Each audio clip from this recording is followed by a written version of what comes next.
Hi guys, welcome back to TJ Talk. And today I'm with the lovely Cathy Rotich. Holden, actually the other way around. Cathy, it's actually Cathy Yeah. Rotich Holden. Yes, sorry. Yes, Uh-huh. Cathy Rotich Holden. Yes, our Hello. our wellness ambassador here from Almond Tree Center. Last time we had her on, you remember we talked about the month that was, and there was a confusion between month of masturbation and month of mental health. And she will clear that up for us because we as laymen and women, we don't understand these things. But welcome back, Cathy. Welcome back, Cathy. All right. Thank you, Anthony. Um, just to clarify, there was some people who were commemorating Mental Health Month. I couldn't find anything on the internet on it, but that doesn't mean it wasn't being commemorated, so that's okay. We also had Masturbation Month, which is for May, which is definitely documented and it's all over the internet as well. But it's totally okay to commemorate both.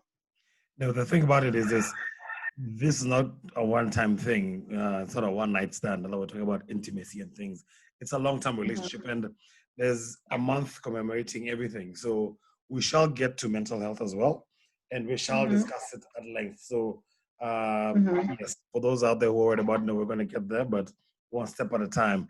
And during Right. this particular time of the pandemic, as I said last time, some people are having issues being with their partners or not being with their partners, excuse me, Mhm. or relating to their partners. And so we thought it prudent to have a second session to discuss about the 5 love languages and also communication and how they can help us, be better people, better relationships, better couples, just basically a better human race. I mean, right now you've seen all that's going on with the Black Lives Matter and what's going on in the States and what's going on Yeah. locally here. And I think personally that also has something to do with communication broadly in terms of how cops get what is said by the governments and whatnot. But I Mm. mean, it's really sad, really, really sad. But before we dump in the spirit, let's get back to our love Mhm. languages. Cathy, Mhm. I did my homework, and I shall give you the bullet points of the love languages. Cool. So, first one is affirmation. Second one is acts of service. The third one is receiving of gifts or giving gifts, I guess. Quality time, and my favorite, physical touch. Yes, we all love touching. We love to touch. Yeah, maybe it's just me. I'm weird, but let's see. Yeah, so Cathy, yes, take us through those languages. Thank you. And by the way, there's nothing wrong with physical touch. Physical touch is an amazing thing. Touch alone releases a hormone called oxytocin, which is a feel good hormone. So it's really good. And yes, if you're partnered up and it's consensual, yes, please go ahead and yeah, touch each other and touch yourself if you like. There you go. Physical touch, Yeah. yes.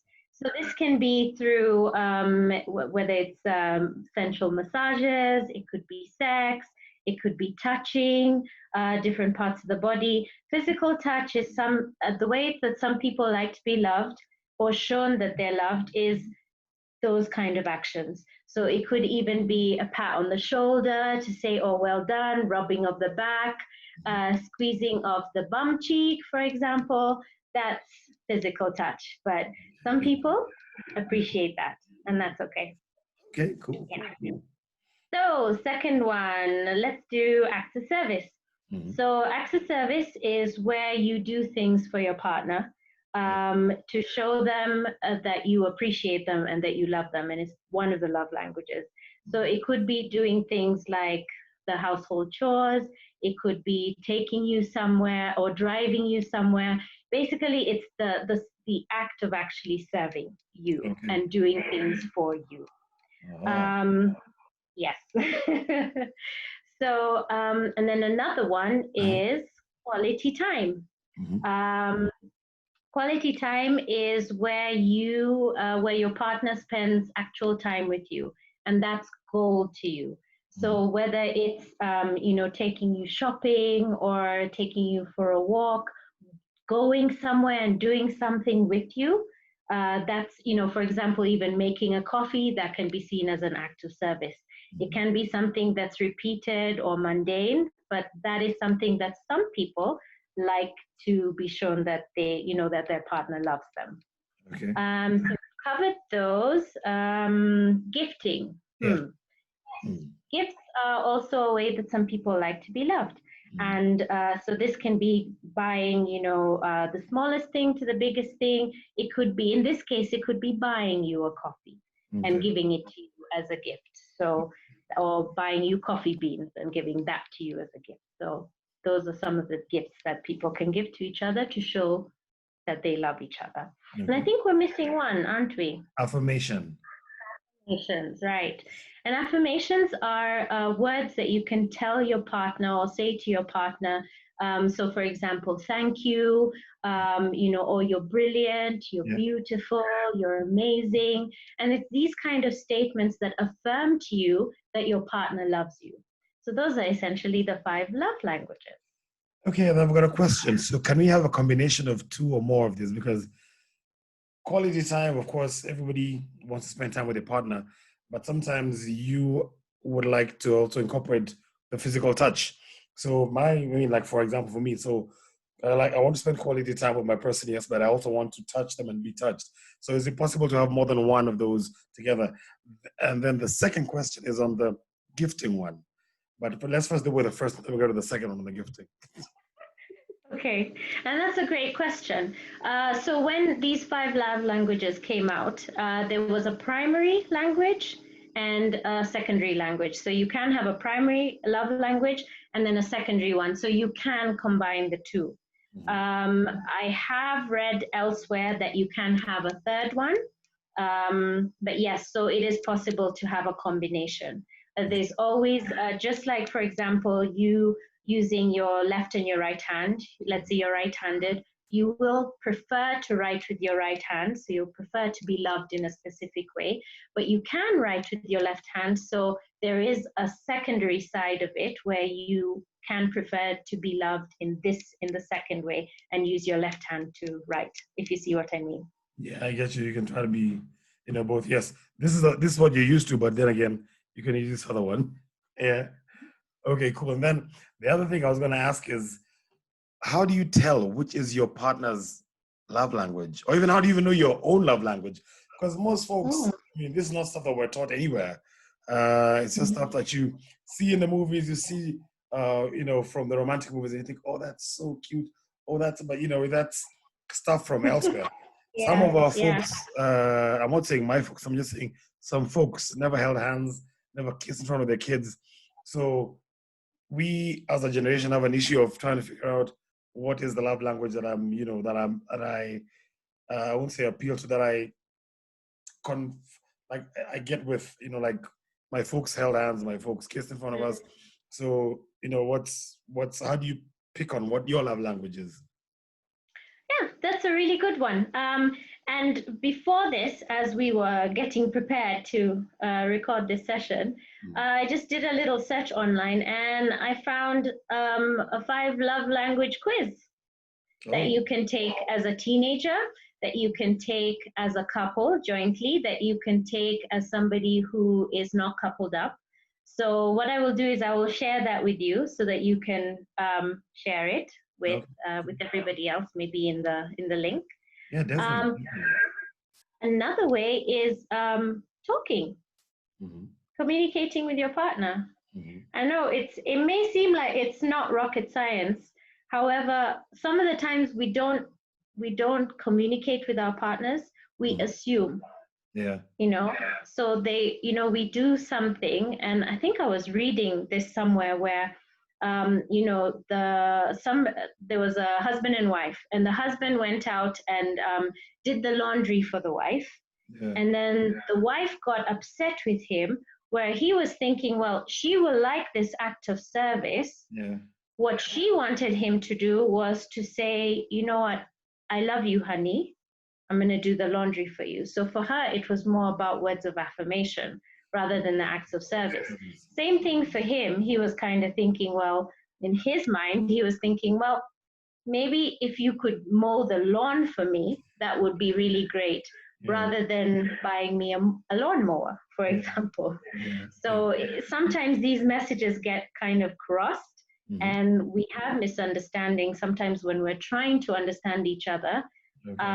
Majority of the time, we make assumptions based on how we feel. When one of the ways we can remove the misunderstandings is stop making assumptions and ask.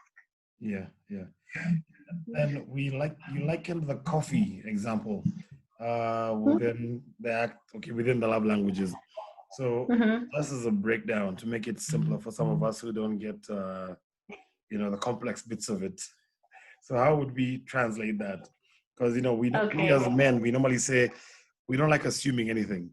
Yeah, you might think your missus or your lady or lover likes this, and when you bring it home, you're told, yeah, that's what you thought was the best thing you get from me. So I'm like, you know what? Yeah, just tell me what you want, and I'll go buy it for you, or I'll give you cash to go buy it for yourself. Okay. So if we're looking at a cup of coffee, okay. So if we're looking at gifting, we'll say, I will buy you a coffee, or can I buy you a coffee? Yeah. If it's physical touch, we'll say, can I hold you like a coffee? Yeah. Okay.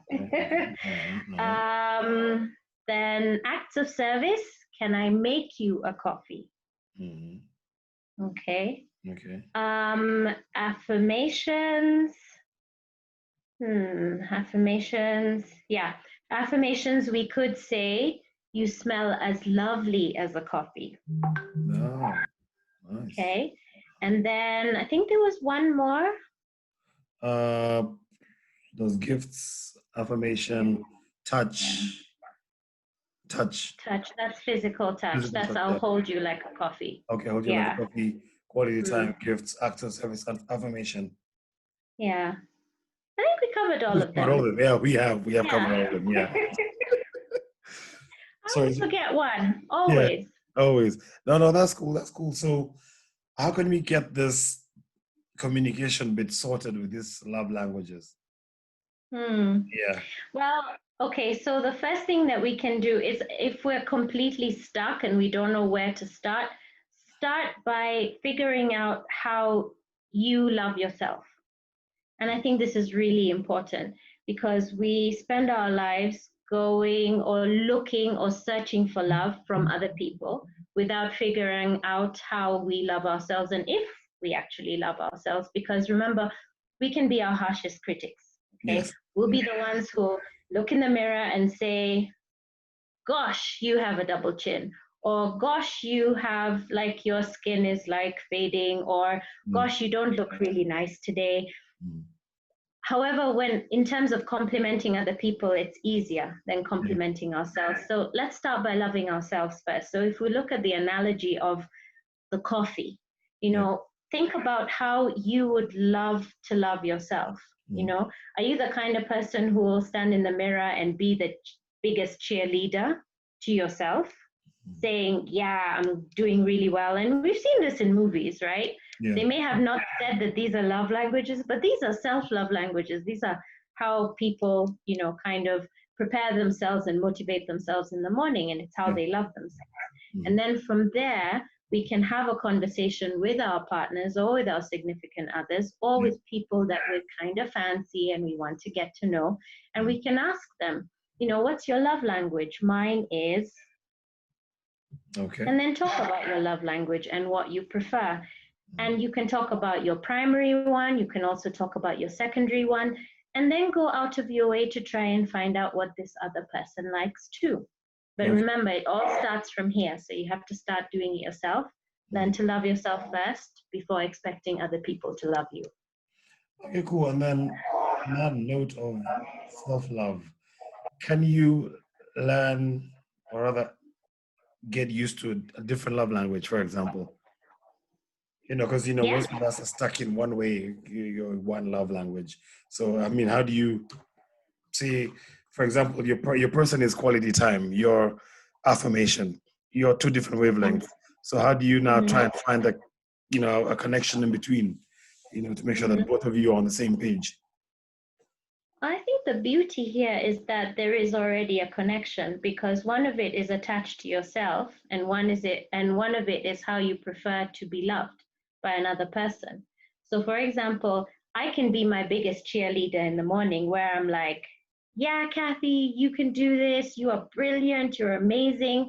But then again, how I want to be loved is I want my partner to then say, do you know what, Cathy, would you like to go for a walk?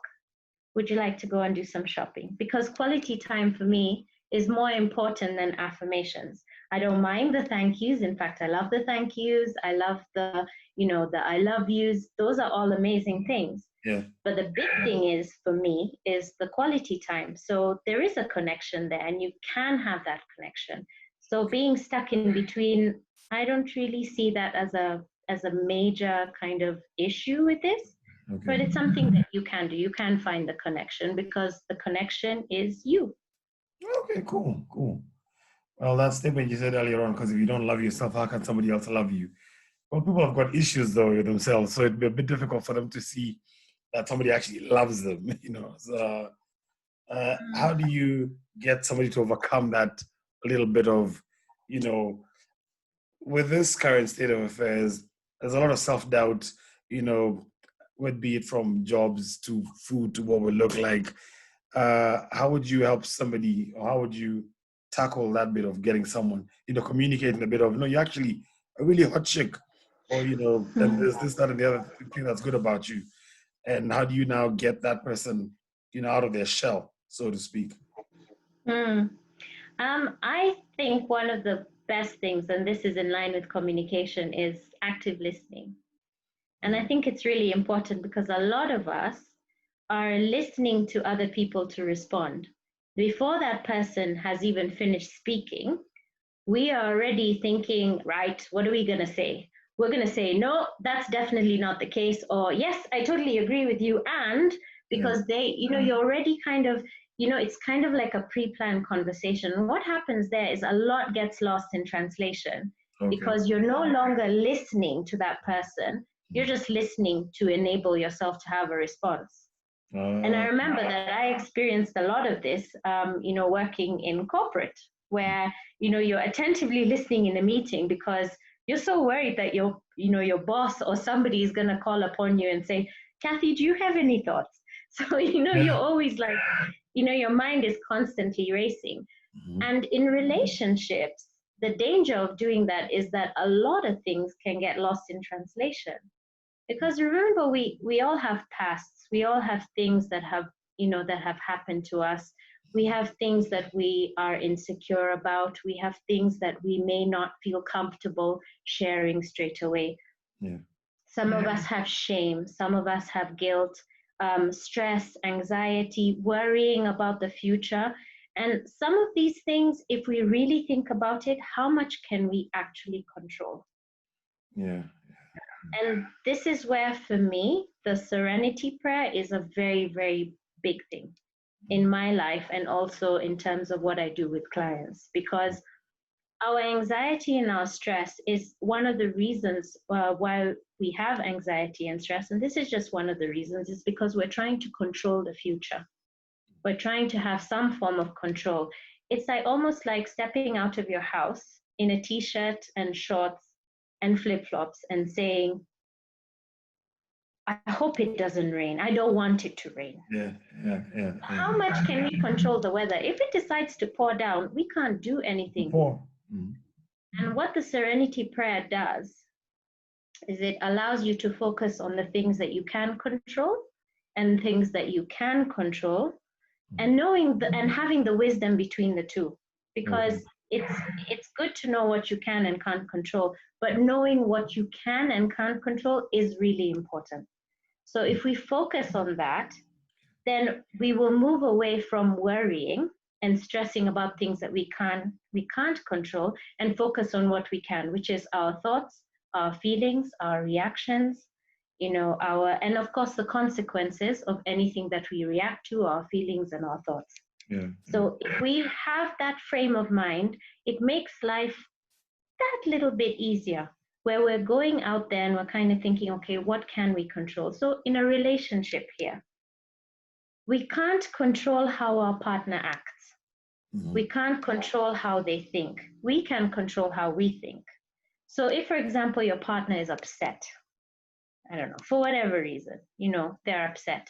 You can't control them to make sure that they're not upset. It can't happen. What you can do is control what's coming out of your mouth to try and soothe them. Yeah. And this is where our egos come into play, because how are you coming to talk to your partner? Are you going to come in and say, oh, are you in a mood again? Because, that's that can trigger something. Are you in a mood again? Maybe you can say, what's happening? Can you talk to me about why you're upset, or what has upset you? What kind of a day did you have? And this is where active listening comes in. So when that person is talking to you, you're really focusing on what they're saying. And even if it means giving a little pause after they're finished, so you can think about how to respond to them, that is much better than saying, okay, so what you're trying to say is that this. Because it also shows sometimes that you're not listening. Okay. So I would say active listening would be a good way to start in terms of communication. Oh, wow. Yeah, because we have a lot of presumption in relationships that I know she's upset about this, so I know what she's going to say, and I know how to deal with it. And of course, I always say women are complex beings, and it's never, we never assume. I mean, I stopped assuming, even like my mom, since I was a kid, I just learned ask before the slipper is thrown at you. Yeah, so it's different for everybody, but I think it's important, as you're saying, people must learn to listen actively. Actually, I think it's more purposeful listening. You're actually in there listening to what she's saying, taking it in before you actually, jump the gun and say, no, I think this is what we should do. But it's easier said than done.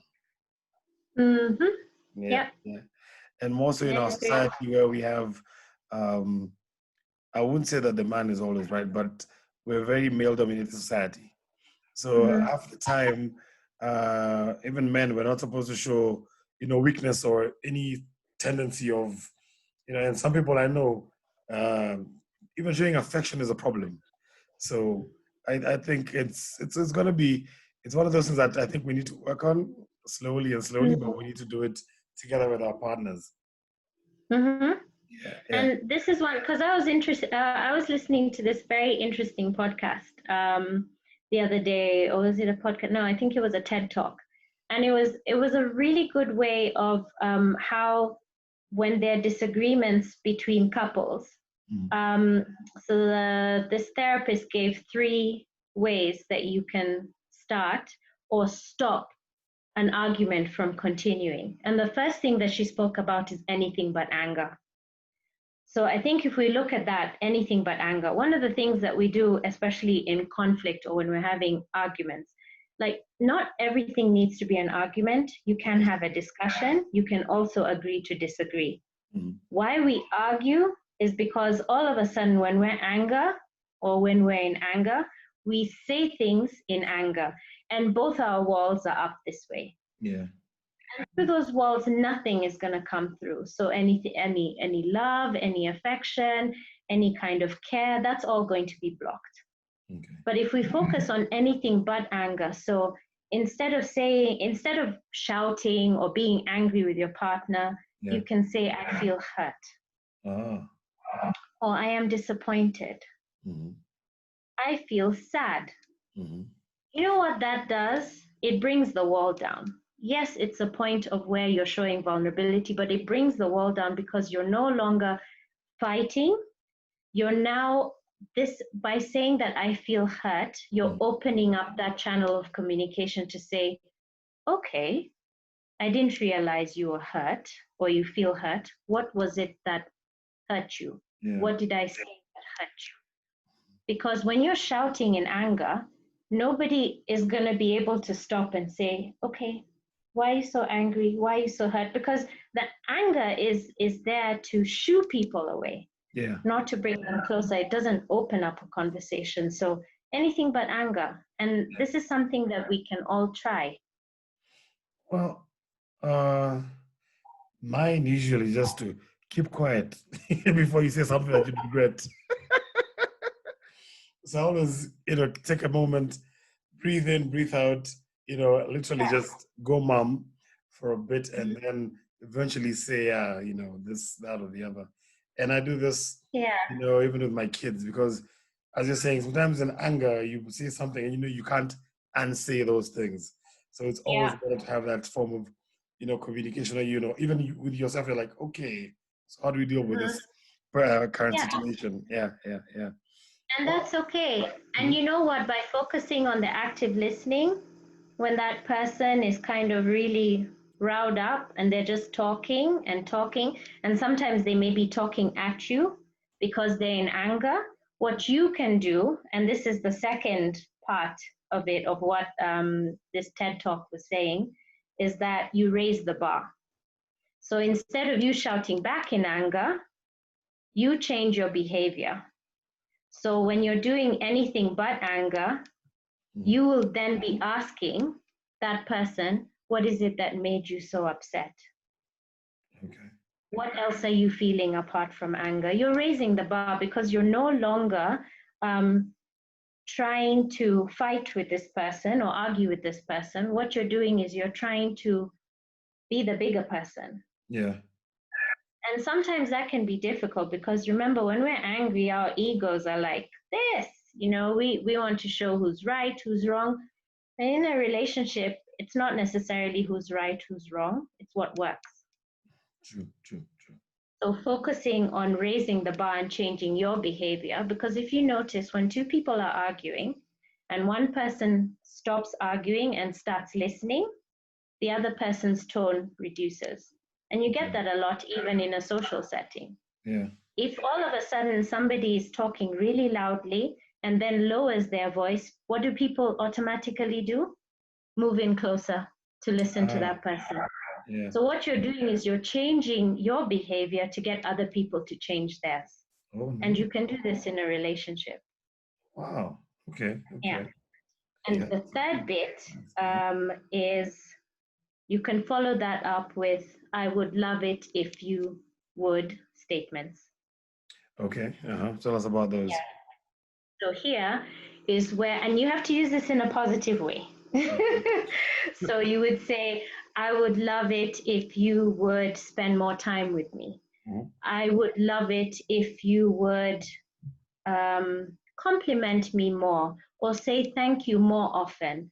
I would love it if you would help me with the chores. I would love it if you would take out time and not spend too much time on your phone when you get home in the evening. Yeah. So you see what this is doing is it's focusing very much on the positive aspect by Yeah. saying, I would love it if.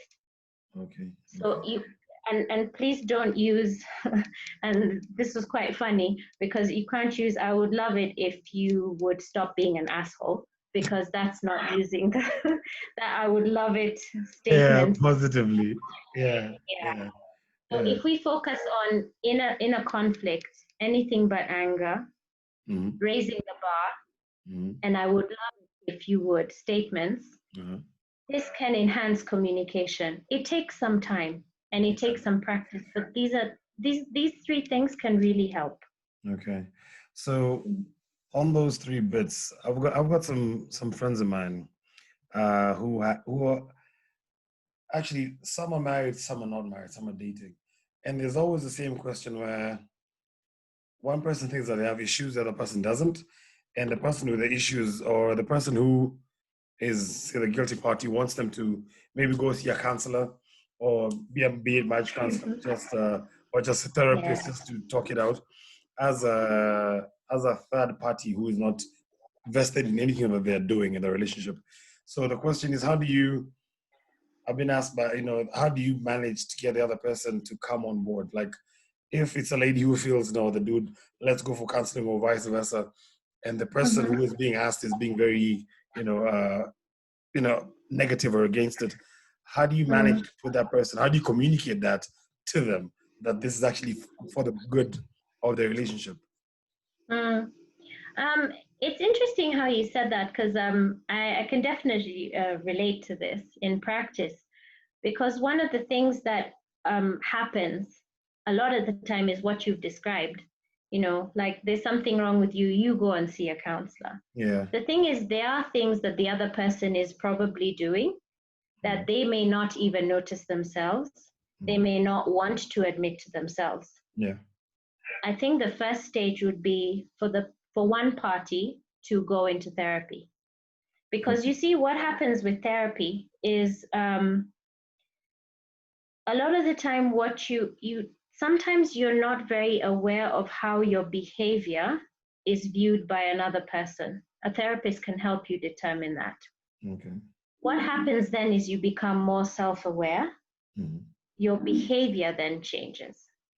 Okay, so before I ask my partner or the other person, Mm, I should probably go mm, see a therapist myself or have a chat with a therapist mm. myself, and then okay, Yeah, makes sense. it can definitely help. And you know, it's because you see the thing is in a partnership, okay, two people or more, depending on Yeah, what kind of relationship we're talking about or lifestyle. yeah, But there'll always be one or another person, both parties will be contributing to that relationship. So correct. essentially just look at it as a cup and there are two people pouring into it. Mhm. So is it complete that, you know, 100% that both parties or no, only one person is responsible? Probably not.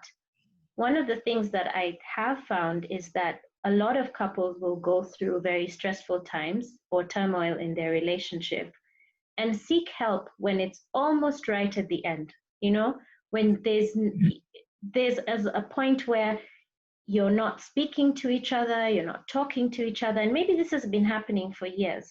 Yeah, Go into therapy then expecting a miracle to happen, yeah, that you know what, you're going to have a couple of sessions and everything is going to be okay. yeah, Now, as much as that would be an amazing thing, yeah, there are things that need to take time to work through. Remember, if you've been communicating through anger, yeah. you're not all of a sudden change overnight. I mean, think about it. A habit takes 21 days to become a habit. Mhm. Okay? So it takes 21 days for you to even get used to it psychologically, behaviorally, socially, Yeah, all that. yeah. And then up to 6 months for it to become a part of your life. Mhm. So, in terms of when you're going through difficult times in your marriage, seek help. A lot of people maybe may not feel as if they need any help because they, you know, they've got a handle on it, everything is okay, or maybe they have ups and downs where they have really good ups and then really very, very bad lows. Yeah, The most important thing is to catch it early. Don't wait for it to fester because then you carry, both of you are carrying this big bag of resentment mm, where you're just looking at each other and you hate each other. yeah. And you see, I And was you wonder watching where this, the love went. yeah, and I was Yeah, watching this program the other day where they said, do you guys actually like each other? Because you know you can love each other and then not like again each you other. can not like each other. Yeah. And not liking each other is a big problem. Yes, It yes. can be a big I look at it like, it's like gym and my weight. problem. You're doing very well, by the way. Because, oh, thank you, thank you. I think it's a shirt and then lighting. So you can't, like, even like my friend said, I talked to Kabeyu the other day. She's like, the mom told her, you can't blame your kid who is now 5 years old and baby fat on how you look. It's taken you 5 years to get this size. So you don't expect to go to the gym for 1 week. Or as you're saying, do a few sessions and voila, bikini body, boom, here you are. No, man, it doesn't work like that. Mm. You have to actually work at it to make sure that actually, as you think, form it a habit, get healthier, slowly work it out, pole until, you're back into Mm. your swimming trunks, at And least in my case. yeah, and see changes. And I remember I was reading something else. Sorry, I do read a lot. Um, You so, are but I doing was your reading something PhD, else. so if you are not reading a lot, I would question your credentials, quite frankly. No, no, no, no. Oh my gosh, I wasn't saying it for that, but I think where I was coming from this is that I read this other article where this person was kind of saying if you want instant gratification, Mhm. like what we're all looking for, wake up in the morning and make your bed. Because that is as instant as gratification is going to get. Everything else you kind of need to like work for, you need to work at. And this goes for, you know, relationship counseling or any kind of like therapy or couples therapy or even individual therapy. You'll start to see results as you put in the work. Because remember, the therapist is not going to work harder than you. Yes. Definitely. You will need to do the initial work, and then you will start to see the changes in you. And believe me, it's unbelievable, the change that you can have. Wow. That's I mean, that was a part that was quite deep. I was getting lost in that. I mean, because sometimes I look at my instructor and I'm like, man, you know, you come and do this. You know, and it's already buff and fit, not knowing that he's taken this for years. I mean, it's me who needs to work on me first before, you know, anything else can work out. So I think the take home here is we need to take care of ourselves first before we can, you know, even try and share or spread the love with anybody else. And we need to learn who we are and what our love languages are. And then, of course, a bit of communication is very key. So, I mean, that's what I've taken home from this. But I mean, okay, it's not about me, it's about the people out there. So, what would be your, well, this, you can't really have a parting shot on this one, but what would you say, you know, just as we close on, because we're probably going to do another session again on another part of, you know, relationships, intimacy, and conflict. Yeah. Oh, okay. Parting shot. Wow. Yeah, this is a difficult one. I think here it's more or less to encourage everybody who's listening to kind of look inside yourself before pointing a finger at your partner or somebody else. There's always work that you can do on yourself. There's always things that you can get better at. And there's a better version of you. We change every single day. You know, tomorrow, you know, today I'm wearing this very weird colored jumper. Tomorrow I'll be wearing yellow. So that's how we change. We change every single day. So, you know, if we're looking at that before we're pointing the finger at somebody else saying that they're not this and they're not that, ask yourself, what is triggering you to say that about that person? And then what better can you do by raising your own bar to be a better version of yourself? Because sometimes it takes a bigger person for us to see somebody making that initial change to then get better at it. And if you're going through relationship difficulties, don't feel as if asking for help or coming in for couples therapy is the worst thing that you can do. It is the best thing you can do for your relationship. And, you know, give it a go. Yeah. Even the Bible says, look at your own, you know, the log in the eye of your own eye before you look at the other person. Something like that, I guess. Well said. Well said. That's brilliant. Yeah, take up the church for a bit. But thank you so much, Cathy. That's been really insightful. Homework to do there.